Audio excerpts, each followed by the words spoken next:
Hello everyone, let's continue with our chapter 4, Strategic Analysis and Planning. Let's start with a new concept, Portfolio Analysis, मतलब ये BCG matrix. Portfolio मतलब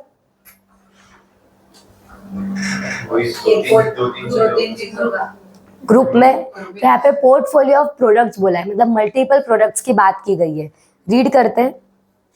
Majority of business organizations have portfolio products on offer to their customers rather than individual product or brands, and will in many cases have branded products which complement each other in some way. अब कोई भी आप shop देखते हो जैसे कपड़ों की, चलो जूडियो का एग्जांपल ले लेते. क्या जूडियो में सिर्फ कपड़े मिलते हैं? फुटवेयर, लिपस्टिक, इयररिंग्स, परफ्यूम्स, सब कुछ आ गया. तो अगर एक ही जगह हम लोग को मल्टीपल प्रोडक्ट्स मिलते हैं तो जाने भी अच्छा लगता है कि मतलब मजा आता है कि अगर नए वैरायटी मिलते हैं. प्लस जूडियो तो ऑलरेडी चीप रेट में मिलता है, चीप नहीं मतलब कम रेट में. तो ऐसा बोला है पोर्टफोलियो एनालिसिस का मतलब ही क्या है, जहाँ पे मल्टीपल प्रोडक्ट्स मिलते हैं, कस्टमर को ऐसी सर्विसेज मिल रही है जहाँ पे मल्टीपल प्रोडक्ट्स है तो कस्टमर वहाँ अट्रैक्ट होते हैं. एनालिसिस ऑफ सच पोर्टफोलियो, इससे पहले तो उसको एनालाइज करना पड़ेगा कौन से प्रोडक्ट अपने पोर्टफोलियो में रखने, क्या वो जाएंगे कस्टमर्स, क्या खरीदेंगे, क्या कस्टमर्स लेंगे, ये सब भी तो एनालाइज करना पड़ेगा. तो रीड करना. Second, Analysis of such portfolio becomes a necessity as the strengths and weaknesses of the company in such portfolio determine its internal capabilities to compete in a market and fulfill customer expectations. The tool to identify the strengths and weaknesses of the company is a product portfolio analysis. क्या strength है क्या weakness है वो कौन बताता है? Product portfolio analysis. तो ये एक अच्छा पॉइंट है, एनालिसिस ऑफ पोर्टफोलियो, जहाँ पे आप ही समझो ना, अगर आप कोई शॉप ओपन कर रहे हो तो आप क्या देखोगे, आपकी क्या स्ट्रेंथ है, वीकनेस क्या है, कहाँ से कस्टमर अट्रैक्ट होंगे. क्योंकि जरूरी नहीं सिर्फ कस्टमर को कपड़े चाहिए, फुटवेयर एक ही जगह सब मिल रहा है तो कस्टमर वहां जा सकते हैं. The product portfolio analysis was proposed in 1973 by Peter Drucker as a way to classify current and expected profitability. क्या प्रॉफिट है अभी और क्या एक्सपेक्टेड प्रॉफिट है, क्या हो सकता है, ये किसने स्टार्ट किया था? पीटर ने. फिर उसने अलग अलग today's bread winners, tomorrow's bread winners, yesterday's bread winners, ऐसे अलग अलग उसने स्ट्रेटेजी स्टार्ट की थी जो ठीक है अभी काम की नहीं है. मतलब वो बताता है कि क्या स्ट्रेंथ है आपकी, क्या वीकनेस है, क्या फेलियर्स को वीकनेसेस में लेना है, वो सब उसने लिया था. अब जो मेनली यहाँ पे जो आया है that is BCG matrix. BCG stands for Boston consulting group.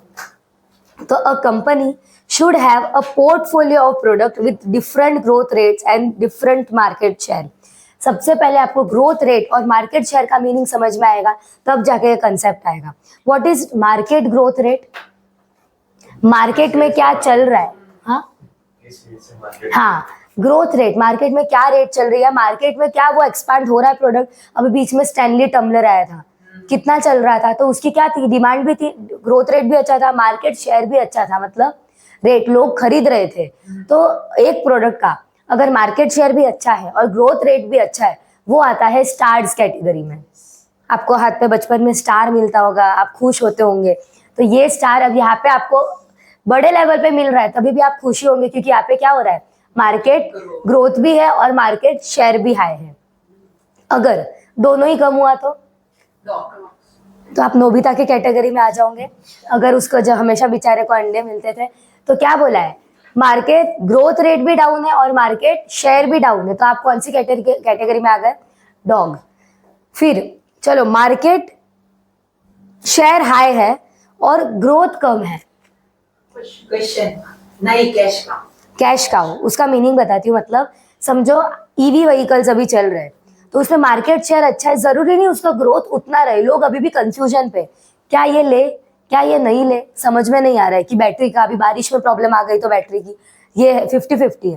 तो ऐसे मार्केट शेयर बहुत अच्छा है, लोग खरीद भी रहे, लेकिन ग्रोथ रेट इतना नहीं है. तो उसमें वो क्या, कौन सी कैटेगरी हो गई? Cash cow. ठीक है. क्या कैश काउ गंदा कैटेगरी आता है? नहीं, बहुत अच्छा कहलाता है. स्टार्स और कैश काउ ग्रेट है. लास्ट बचा क्वेश्चन मार्क.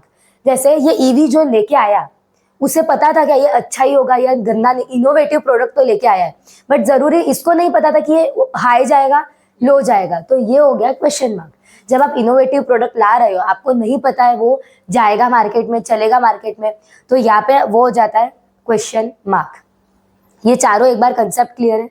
क्या आप डॉग से स्टार पे जा सकते हो? पॉसिबल ही नहीं.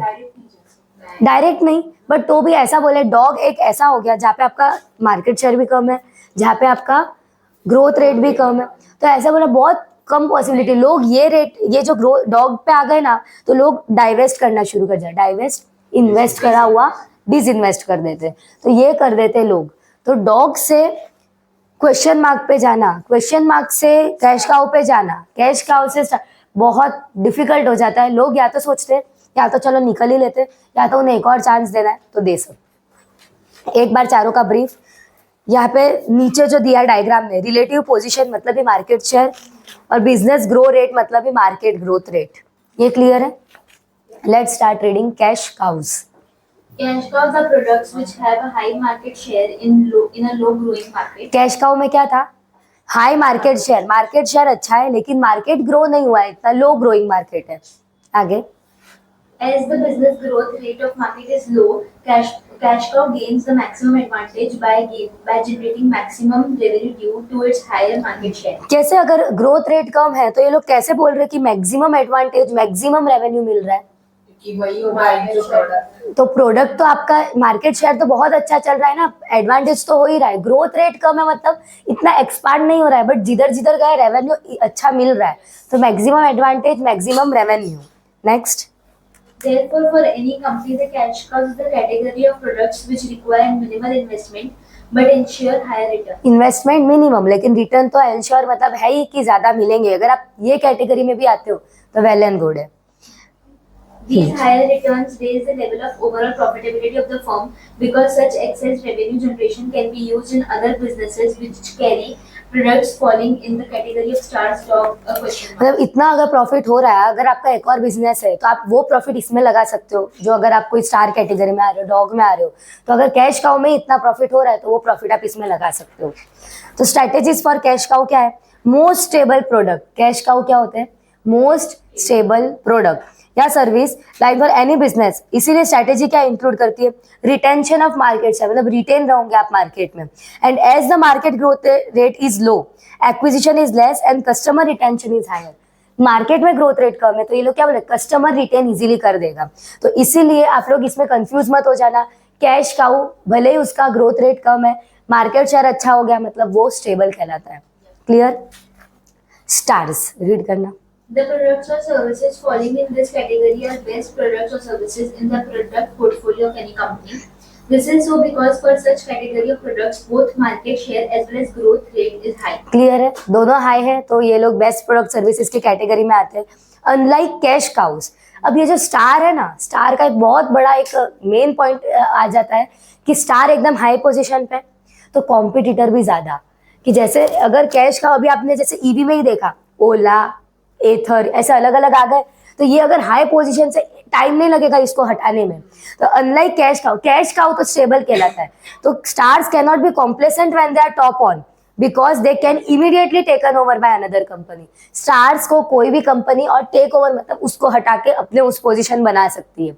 एंड हाउएवर अगर समझो स्ट्रैटेजी सक्सेसफुल हो गई तो स्टार भी कैश काउ बन जाएगा। स्टार से कैश काउ गुड, ठीक है। इसमें क्या होगा, इसमें all type of marketing, sale, promotion, advertising strategy आप ये सब स्टार्स में यूज करोगे।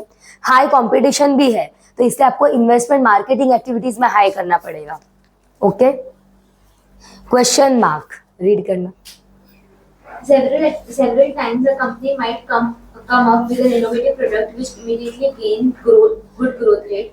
However, the market share of such product is unknown. कितने बार ऐसा होता है, एक इनोवेटिव प्रोडक्ट आया है, एक अच्छा ग्रोथ रेट है लेकिन मार्केट शेयर कम हो सकता है और the product might lose customer interest. जरूरी नहीं है कस्टमर को इंटरेस्ट है आपके नए प्रोडक्ट में और वो लोग नहीं भी खरीदे तो ग्रोथ रेट भी कम हो सकता है और आप अल्टीमेटली डॉग में भी जा सकते हो। तो ऑन द अदर हैंड दूसरा उल्टा भी हो सकता है, ग्रोथ रेट भी अच्छा जा सकता है और ये भी जा सकता है। मतलब यहाँ पे आपको कुछ फिक्स नहीं है, अगर आप इनोवेटिव प्रोडक्ट लाते हो, लॉन्च करते हो तो ये जो कैटेगरी आती है वो है question mark. Fourth point read करना।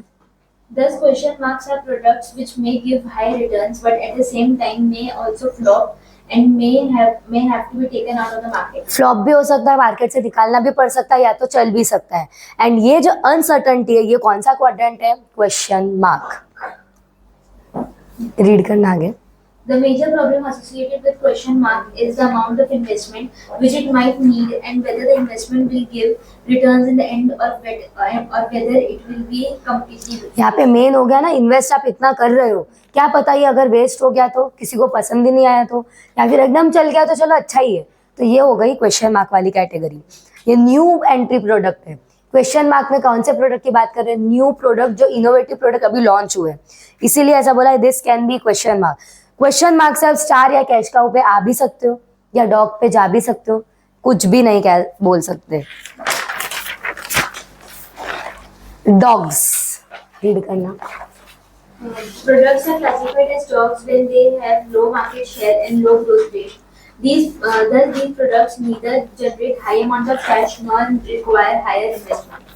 However, they are considered as negative profitability products mainly because the money already invested in the product can be used somewhere else. क्या बोला है? जो आपने मनी इसमें इन्वेस्ट किया है, इससे अच्छा किधर और ही इन्वेस्ट कर लेते हैं, क्योंकि आप पे ग्रोथ रेट लो, मार्केट शेयर लो। तो लोग क्या सोचते हैं, या तो डाइवेस्ट डिसइन्वेस्टमेंट कर ले, या तो चलने दे, एक मौका और देते, ऐसा कर सकते हैं। अगर आपने मौका दे दिया फिर भी नहीं चला तो वो जो पैसे तो आपके पूरे गए। इसीलिए बोलते हैं अगर डॉग कैटेगरी में हो, जितना पैसा निकाल सकते हो एक बार बिजनेस से निकाल दो। चांस देना हो दे सकते हो, बट बहुत रेयर चांस होता है ऐसा। स्ट्रैटेजीज में रीड करना। Depending on the amount of cash which is already invested in the quadrant, the company can either divest the product altogether or it can revamp the product through rebranding, innovation or adding features. मतलब या तो divest कर दो, निकाल दो पूरा पैसा, या तो रीवैम्प करो। क्या पता कुछ अगर कमी है तो रीमॉडलिंग करो, रीब्रांडिंग करो। And however moving a dog towards a star और cash cow is very difficult. करना चाहो कर सकते हो, लेकिन बहुत डिफिकल्ट है। It can be moved only to the question mark region, क्योंकि वापस अगर वहाँ पे भी नहीं, क्योंकि क्वेश्चन मार्क में आ गए, क्योंकि अभी भी नहीं पता ये चलेगा और या नहीं चलेगा। तो डॉग को स्टार पे लाना ना के बराबर है। Thus, in cases of dog product, divestment strategy is used. यहाँ तक clear? Cash cow, dogs, stars और क्वेश्चन मार्क, चारों स्ट्रेटेजी समझ में आ गए। सीक्वेंसेस इन बीसीजी मैट्रिक्स रीड करना। Success sequence in BCG matrix. The success sequence in BCG matrix happens when a question mark becomes a star and finally it becomes a cash cow. Okay, कब success कहलाएगा?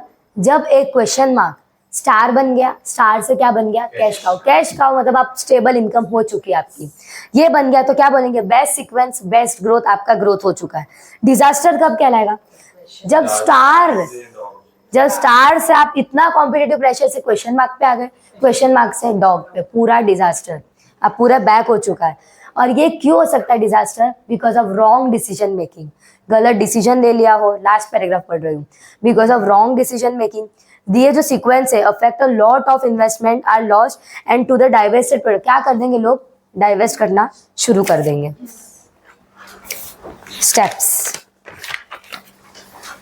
Steps BCG matrix में क्या क्या steps आप follow करोगे?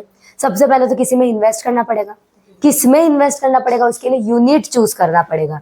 तो BCG matrix can be used to analyse SBU, full form strategic business unit. SBU, separate brands, product firm, क्या करना है आपको वो चूज करो। Define the market. अगर जो मर्सिडीज बेंज, सुनिए, क्या वो अगर मैं पैसेंजर कार के अगर कैटेगरी में डालूं, और एक होता है लग्जरी कार मार्केट, एक होता है पैसेंजर, किस में जानी चाहिए? अगर उसको मैंने गलत मार्केट में डाल दिया, पैसेंजर में, जो पैसेंजर वाली कार है, जो मिडिल क्लास है, जो अफोर्ड कर सकते, उतना ही कोई लेगा क्या मर्सिडीज को? वहाँ पे उसका तो पूरा मार्केट फ्लॉप। तो इसके लिए मार्केट भी डिफाइन करना आना चाहिए। इन लोग ने एग्जाम्पल दिया है, देखो। For example, if you do the analysis for diamond Mercedes Benz, और अगर वो पैसेंजर व्हीकल मार्केट में चला गया तो वो तो सीधा डॉग में चला जाएगा, क्योंकि ये लग्जरी मार्केट है। इसको कैश काउ स्टेबल बनाना, अब स्टेबल भी है, दिख रहा है वो लग्जरी में प्रॉपर है। तो यही मेन है, मार्केट डिफाइन करना। Calculate the relative market share. ये कैसे कैलकुलेट करते हैं? यहाँ पे फॉर्मूला दिया है। योर फर्म्स मार्केट शेयर, ये सम आ सकता है, आपको फॉर्मूला ध्यान में रखना है। अपना मार्केट शेयर कितना है divide by competitor, largest competitor का मार्केट शेयर कितना है, ये दोनों को डिवाइड करके आपका आंसर क्या आएगा? रिलेटिव मार्केट शेयर, आपका मार्केट शेयर कितना है। नेक्स्ट, फाइंड आउट, शेयर निकाल दिया, अब ग्रोथ रेट निकालना है, कितनी ग्रोथ रेट है, रीड करना। The industry growth rate can be found in industry reports, which are usually available online for free. Growth rate usually आपको इंटरनेट में मिल जाता है फॉर फ्री। और कैलकुलेट भी हो सकता है. हाँ, रीड करना. It can also be calculated by looking at average revenue growth of the lending industry firms. Market growth rate is measured in percentage terms. ये कौन से परसेंटेज में ही होता है? The midpoint of the y-axis is usually set at 10% growth rate, but this can vary. मतलब growth rate यहाँ पे कोई फिक्स नहीं दिया. इट कैन वेरी, मतलब चेंज हो सकता है, क्योंकि ग्रोथ रेट आपको थोड़ी पता है. ग्रोथ रेट तो चेंज हो सकता है.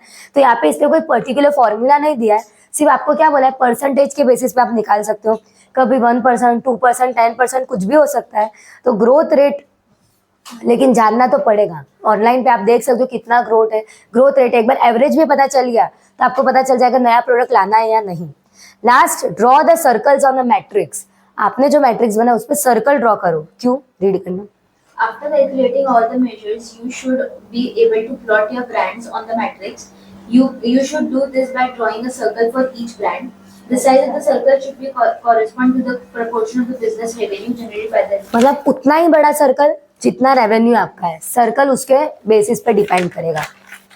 लास्ट स्ट्रैटेजीज आज इतना ही रीड करेंगे आज के लेक्चर के लिए. Strategies based on the BCG matrix. Build, क्या लग रहा है? बिल्ड करना है, मतलब क्वेश्चन मार्क से आपको कहाँ जाना है? स्टार में एंड फाइनली कैश काउ. तो बिल्ड कर रहे हो. होल्ड मतलब यहाँ पे आप होल्ड करके रखा है जितना इन्वेस्ट किया है. तो यहाँ पे क्या बोला है? स्टार जो है किधर कन्वर्ट हो रही है? कैश काउ में. आपने होल्ड करके, कंपनी और इन्वेस्ट नहीं कर रही है और it has other investment commitment. समझो उसके पास पैसे भी है लेकिन इन्वेस्टमेंट कमिटमेंट है, किधर और इन्वेस्टमेंट करना है. तो example, holding a star there itself as higher investment to move a star into a cash cow is currently not possible. समझो अभी पॉसिबल नहीं है तो अभी उसको होल्ड करके रखा. Harvest, best observe in the cash cow scenario, जहाँ पे कंपनी अपना इन्वेस्टमेंट क्या कर रही है? कम कर रही है और जितना ज्यादा रेवेन्यू उससे ले सकती है वो कर रही है. डाइवेस्ट, क्लियरली निकाल दो इन्वेस्टमेंट डॉग से. तो 10 BCG matrix is the best way for a business portfolio analysis. और जो भी स्ट्रैटेजी इसने बताई है ये अगर आप इम्प्लीमेंट करो तो आपके बिजनेस में हेल्पफुल रहेगा. यहाँ तक क्लियर है? इतना ही रखा है कि आप घर पे ये पूरा पढ़ो वापस से. कोई डाउट हो तो पूछ लेना. अगेन ये केस में नहीं पूछा गया है, स्टिल आपको प्रिपेयर्ड रहना है. तो इतना ही. Thank you so much.